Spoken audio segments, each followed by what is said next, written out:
Bangladesh cultural কল্যাণ পরিষদের উদ্যোগে আলোচনা সভা ও মৌসুমী ফল উৎসব ২০২৪ অনুষ্ঠিত হয়েছে। শুক্রবার বিকেলে রাজধানীর ডেমরায় একটি রেস্টুরেন্টে এই অনুষ্ঠানের আয়োজন করা হয়। এ সময় সংগঠনের সহ সভাপতি ও এশিয়ান স্কুল অ্যান্ড কলেজের অধ্যক্ষ আবুল কালাম আজাদের সভাপতিত্বে ও মোহাম্মদ সাজ্জাদ হোসেন খানের সঞ্চালনায় প্রধান অতিথি হিসেবে উপস্থিত ছিলেন বিশিষ্ট নাট্যজন শহীদ বুদ্ধিজীবী সন্তান ABM সোহেল রশিদ।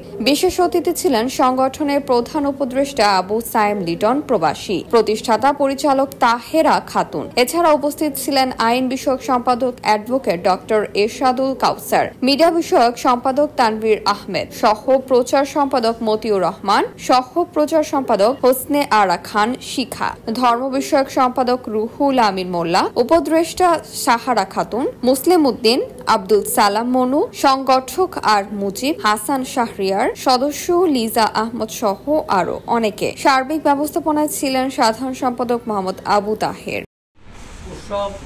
উৎসবে আমাদের অনেক সদস্য আমরা ইনভাইট করেছি, তুলনামূলকভাবে অনেকে আপনারা বলতে পারেন তাহলে আওয়ামী লীগ বিএনপি তাদের প্রেসিডেন্ট কৃতজ্ঞতা প্রকাশ করতেছি আমার ক্ষুদ্র একটা মানুষের জন্য এত কিছু আয়োজন করার জন্য। আপনারা যাদের বক্তব্যে বলেছেন, তাহের ভাই, তাহেরা আপা, আমাদের আবু সাইদ লিটন ভাই, আসলে